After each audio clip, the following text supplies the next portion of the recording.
சட்டங்கள் எப்போதும் மனிதநேயத்தை மீறிவிடுமா?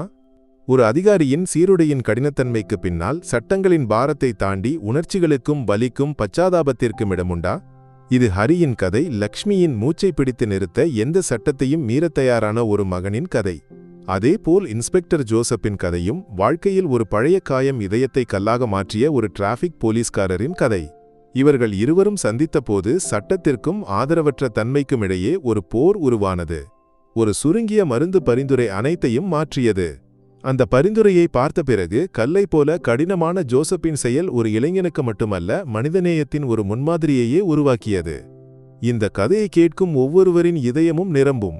ஹரியின் கதை. ஹரி 25 வயதுடைய ஒரு சாதாரண இளைஞன். ஹரியின் உலகம் கோச்சியின் பரந்த சாலைகளும் குறுகிய தெருக்களும் சேர்ந்த ஒரு வாடகை வீட்டில் 2 அறைகளில் அடங்கியிருந்தது. அந்த உலகில் லக்ஷ்மியும் குழந்தை பருவத்தில் ஒரு நோயால் இழந்த இளைய சகோதரியின் மங்கிய நினைவுகளும் மட்டுமே இருந்தன. தந்தை இறந்த பிறகு லக்ஷ்மி மட்டுமே ஹரியின் எல்லாமாக இருந்தார். ஆனால் கடந்த சில ஆண்டுகளாக மூச்சுக்குழாய் நோய் அந்த உலகத்தை மூடியிருந்தது. லக்ஷ்மியின் மூச்சு அடிக்கடி தடைப்பட்டது. பருவநிலை மாறும்போது லக்ஷ்மிக்கு தொடர்ந்து ஆதரவு தேவைப்பட்டது. ஹரி ஒரு சிறிய அச்சகத்தில் கிராஃபிக் டிசைனராக வேலை செய்தான். மாத இறுதியில் கிடைக்கும் 18,000 ரூபாயில் வீட்டு வாடகை, லக்ஷ்மியின் விலையுயர்ந்த மருந்துகள், இன்ஹேலர், உணவு ஆகியவற்றிற்கு பிறகு எதுவும் மிச்சமில்லை. ஹரி ஆண்டுகளாக தனக்காக எதையும் வாங்கவில்லை. காலணி தேய்ந்து, சட்டையின் காலர் கிழிந்து. ஆனால் இந்த குறைபாடுகள் ஹரியை பாதிக்கவில்லை. ஹரியின் எல்லா எண்ணங்களும் பிரார்த்தனைகளும் லக்ஷ்மியைச் சுற்றியே இருந்தன. இரவு தூங்காமல் லக்ஷ்மியின் மூச்சின் ஒலியை கேட்டு ஒவ்வொரு மூச்சுடனும் ஒரு அறியப்படாத பயம் ஹரியின் இதயத்தில் கூடு கட்டியது. ஒரு நாளின் திருப்புமுனை.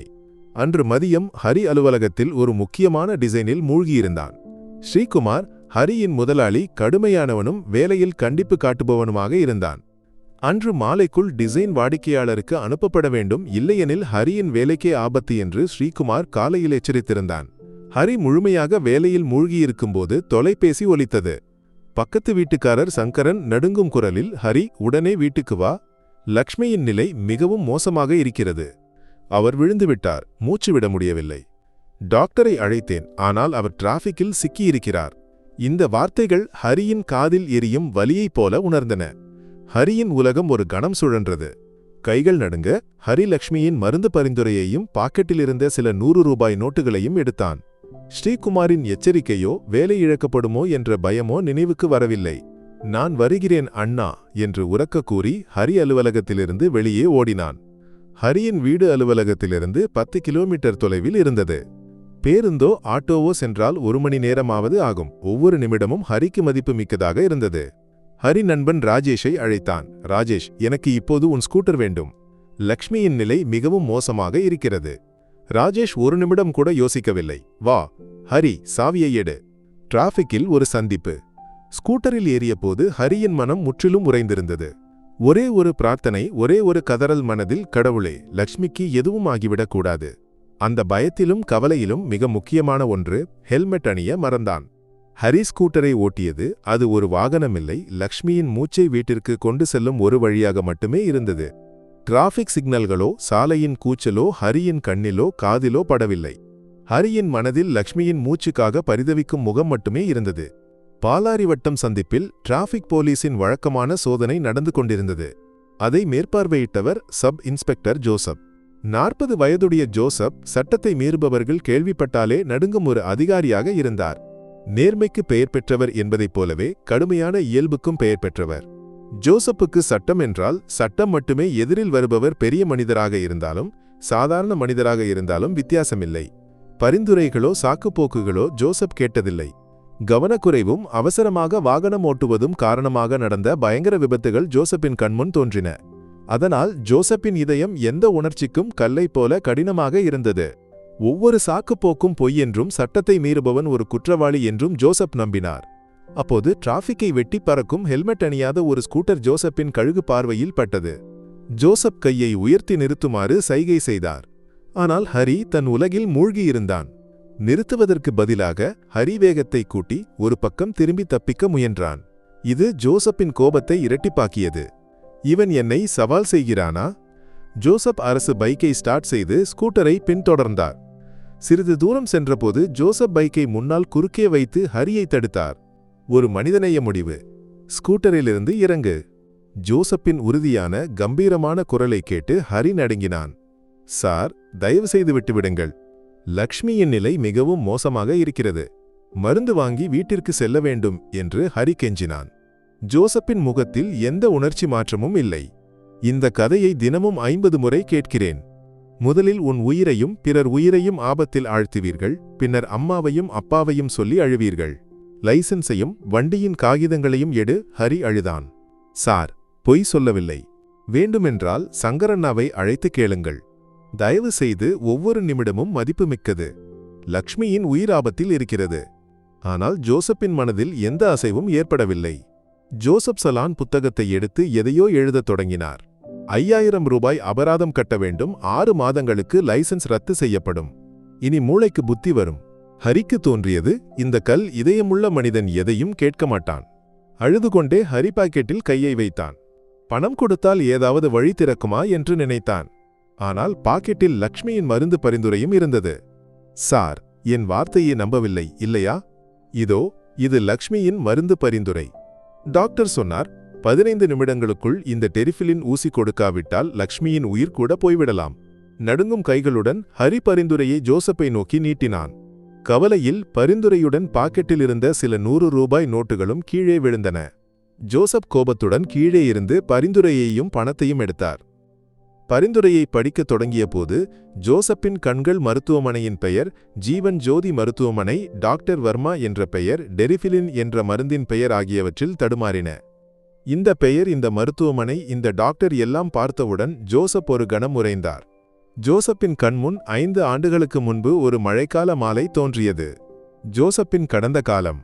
அன்று கடமையில் இருந்தபோது ஜோசப்பின் தாய்க்கு மாரடைப்பு ஏற்பட்ட செய்தி கிடைத்தது. பதறியபடி வாகனத்தை எடுத்து ஜோசப் ஓடினாலும் ஒரு பெரிய டிராஃபிக் ஜாமில் சிக்கினார். தயவு செய்து வழிவிடுங்கள், என் அம்மாவின் உயிர் ஆபத்தில் இருக்கிறது என்று ஒவ்வொரு ஓட்டுநரிடமும் ஜோசப் கெஞ்சினார்.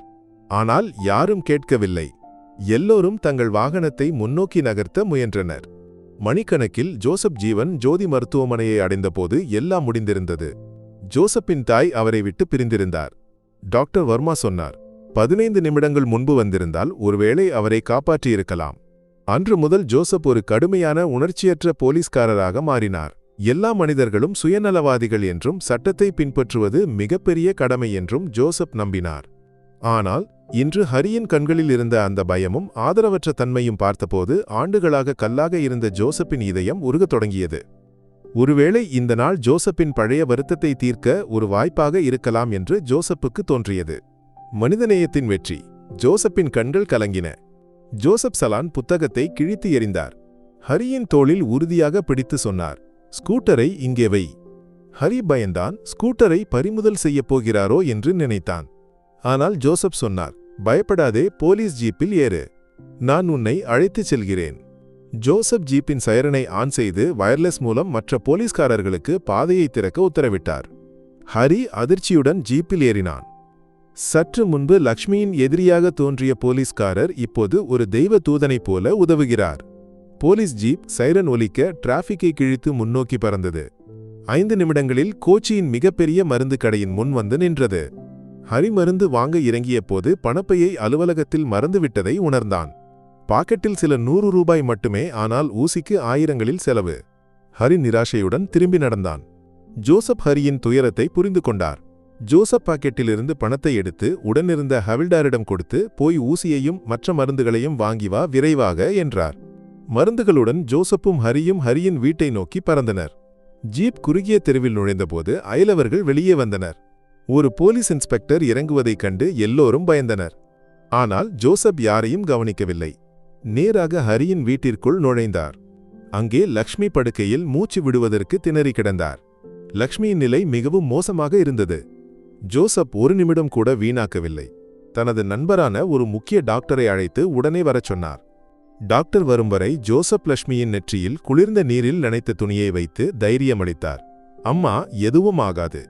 நானும் ஒரு மகன், எதையும் விடமாட்டேன். சிறிது நேரத்தில் டாக்டர் வந்தார். உடனடியாக ஊசி செலுத்தினார். நிமிடங்களில் லக்ஷ்மியின் மூச்சு இயல்பு நிலைக்கு திரும்பியது. லக்ஷ்மி கண்களை திறந்தார். லக்ஷ்மியின் உயிர் காப்பாற்றப்பட்டது. டாக்டர் சொன்னார், 10 நிமிடங்கள் தாமதமாக வந்திருந்தாலும் லக்ஷ்மியை காப்பாற்றியிருக்க முடியாது. மனிதநேயத்தின் பிணைப்பு. ஹரியும் லக்ஷ்மியும் கண்ணீருடன் நன்றி தெரிவித்தனர். ஹரி ஜோசப்பின் காலில் விழுந்து, சார், இன்று லக்ஷ்மியை மட்டுமல்ல என்னையும் காப்பாற்றினீர்கள். இந்த உதவியை ஒருபோதும் மறக்க மாட்டேன். ஜோசப் ஹரியை எழுப்பி கட்டிப்பிடித்தார். இது உதவியில்லை ஹரி, ஒரு மனிதனின் ஒரு மகனின் கடமை மட்டுமே. ஆண்டுகளுக்கு முன் என் அம்மாவிற்காக செய்ய முடியாததை இன்று உன்னால் கடவுள் செய்ய வாய்ப்பு கொடுத்தார். என் இதயத்தின் பாரம் குறைந்தது. புறப்படுவதற்கு முன் ஜோசப் ஹரியின் தலையில் கை வைத்து, ஹரி, அடுத்த முறை ஹெல்மெட்டை மறக்காதே. உன் உயிர் லக்ஷ்மிக்கு உலகில் எல்லாவற்றையும் விட மதிப்புமிக்கது. அந்த நாளுக்குப் பிறகு ஹரியும் ஜோசப்பும் இடையே ஒரு தனித்துவமான பிணைப்பு உருவானது. ஜோசப் அவ்வப்போது லக்ஷ்மியின் நலனை விசாரிக்க வந்தார். ஹரி ஜோசப்பை தந்தையைப் போல மதித்தான். அந்த ஒரு நிகழ்வு ஒரு கடுமையான போலீஸ்காரரை இரக்கமுள்ள மனிதராகவும் ஒரு ஆதரவற்ற மகனை பொறுப்புள்ள இளைஞனாகவும் மாற்றியது. முடிவுரை: சட்டங்களுக்கு இடமுண்டு, ஆனால் மனிதநேயம் அதற்கு மேலாக உள்ளது. ஒவ்வொரு சீருடைக்கு பின்னாலும் ஒரு இதயம் துடிக்கிறது. அதற்கு அதன் சொந்த கதையும் வலியும் உண்டு. சரியான நேரத்தில் ஒருவரின் ஆதரவற்ற தன்மையை புரிந்து கொண்டால் ஒரு உயிரை காப்பாற்றலாம். ஜோசப்பின் இந்த மனிதநேயம் உங்கள் இதயத்தை தொடுகிறதா? இந்த கதையை பகிருங்கள். மனிதநேயமே மிகப்பெரிய சட்டம் என்று நம்புகிறீர்களா?